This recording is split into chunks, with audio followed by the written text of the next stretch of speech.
Hello दोस्तों। कैसे हो आप लोग। आज आप लोगों के लिए मैं ले आया हूँ एक सिटी बस और एक पुलिस कार। आप लोग देख सकते हैं यहाँ पे जो सिटी बस है उसमें फंक्शन किया गया है, सब कुछ यहाँ पे लिखा हुआ है। इसमें म्यूज़िक भी बजता है और 360 डिग्री रोटेट भी होता है।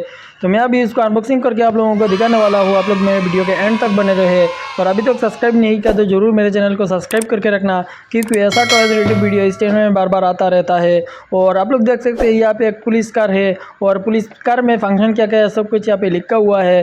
तो मैं अभी इन दोनों को अभी अनबॉक्सिंग करके आप लोगों को दिखाने वाला हूँ। आप लोग मेरे वीडियो के एंड तक बने रहे। और इस पुलिस कार में म्यूज़िक है और बहुत कुछ फंक्शन है, 3D लाइट भी जलता है। तो इन दोनों का भी अनबॉक्सिंग करके आप लोगों को दिखाने वाला हूँ। आप लोग बिना स्किप करके मेरे वीडियो के एंड तक बने रहे। तो चलिए पहले उसको करते हैं अनबॉक्सिंग और देखते हैं इसमें फंक्शन क्या क्या है और इस बस कैसा है। तो चलिए वीडियो के एंड तक बने रहे। Wow!